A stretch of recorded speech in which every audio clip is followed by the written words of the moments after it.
bertawajuh, beristifadah. Salah seorang ulama menyampaikan satu kutipan, wa kulluna natawajjahu wa nastafidu min Rasulillah sallallahu alaihi wasallam. Ulah isin paamprok jonghok patupang wajah. Apa yang dicari oleh sahabat adalah momen kebahagiaan ketika mereka bertemu dan bertatap muka dengan baginda Rasul. Apa yang kemudian dihasilkan dari pertemuan itu, dari muwajahah itu, istifadah. Para sahabat mengambil banyak faidah dari Rasulullah Sallallahu Alaihi Wasallam. Jadi mumpung berada di pesantren, mumpung aya di ieu tempat, sing wanoh jeung guru harus berani menampilkan performa wajah terbaik kita di hadapan guru. Lalu kemudian kita mengambil banyak faidah dari guru setelah kita bermuajah. Awas, ulah aya mau jadi santri di pesantren kemudian alim tepang, alim kenal, alim ngambil faidah itu. Nyumput. Nggak seperti itu. Jadi kalau ingin meraih keberkahan, tirulah apa yang dilakukan oleh para sahabat.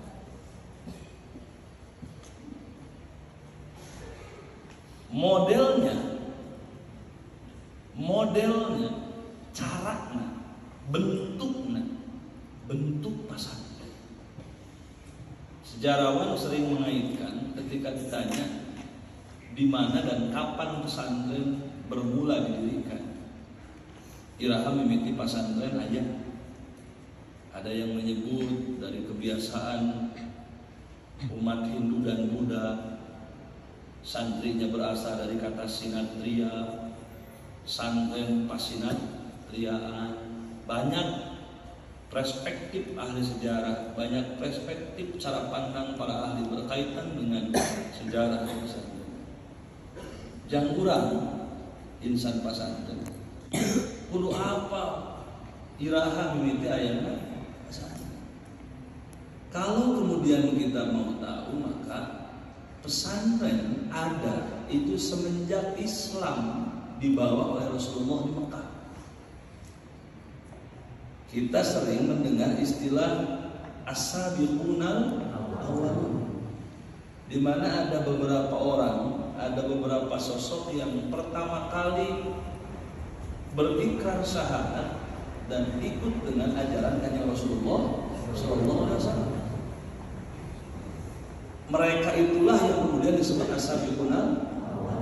Di mana mereka berkumpul? Karena waktu itu Islam tidak semeriah hari ini, tidak sebebas hari ini. Ayeuna mah rek dimukena tengah pasar di tengah naon. Rek maca Quran nang mik di tengah keramaian, enggak seperti dulu. Di zaman Rasulullah dikenal dengan dakwah sir. Cara beragama waktu itu adalah dengan cara bersembunyi, termasuk mendakwahkan agama ke susulung. Ada satu rumah yang dipilih oleh Rasulullah, namanya rumah Al-Arqam bin Abil Arqam. Menurut ahli sejarah yang lain katanya Al-Arqam bin Abi Sufyan. Rumah Al-Arqam lah yang dipilih untuk para sahabat bertawajuh, para sahabat beristifadah, para sahabat membersamai Rasulullah dan mengambil banyak faidah dari Rasulullah. Bari nyumput sabab sakali kapangi pasti dibuli. Terang bullying, dinaon, dihina, diledek, dijelek, bahkan dimarginal. Tidak sedikit yang disiksa. Untuk mengantisipasi itu kemudian Islam dibawa oleh Rasulullah dengan cara yang muqtadal hal, sesuai dengan situasi, kondisi, dan toleransi pada waktu itu. Islam disebarkan secara susulum. Rumah yang dipilih adalah rumah Al-Arqam. Maka pesantren pertama yang didirikan oleh umat Islam di zaman Rasulullah adalah Baitul Arqam.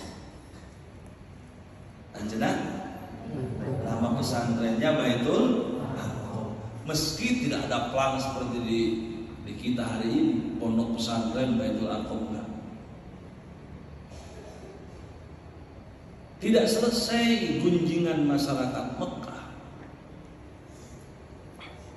tapi tetap para santri as-sabiqun al-awwalun beristighfar di tengah tekanan, di tengah cacian, di tengah siksaan. Mereka terus memaksa. Ada urangi.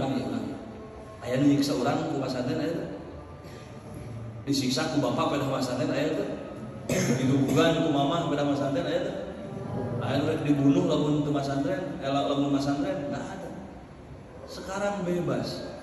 Kalau kualitas sahabat di zaman itu adalah manusia tingkat dan level tertinggi, maka awas. Kalian harus jadi santri hari ini berada pada level tertinggi. Karena zaman hari ini zaman serba mudah. Loh, dah eta mah sahabat. Ayo urang saha. Sejarah kemudian menyatakan kalau sahabat dinyatakan menjadi cerdik pandai, berada pada level tertentu, boga kecerdasan leuwih, boga kasolehan leuwih karena dimuruh ke kanjeng Rasulullah, maka kemudian sejarah itu kemudian berangkat ke tempat lain. Ketika Rasulullah hijrah ke Madinah, sumping ke Madinah, kemudian memilih satu tempat di Bani Najjar, membuat bangunan kotak ukuran 60 kali 70 hasta. Nah, sakit 60 kali 70 hasta. Nanti dicari di sekolah harus bisa melakukan riset sahasta ke sabaraha senti. Kalikan 60. Berarti masjid pertama yang didirikan ukurannya berapa meter kali berapa meter. Dibuat sesederhana mungkin. Kemudian arah kiblat pada waktu itu selama 6 bulan menghadap ke Baitul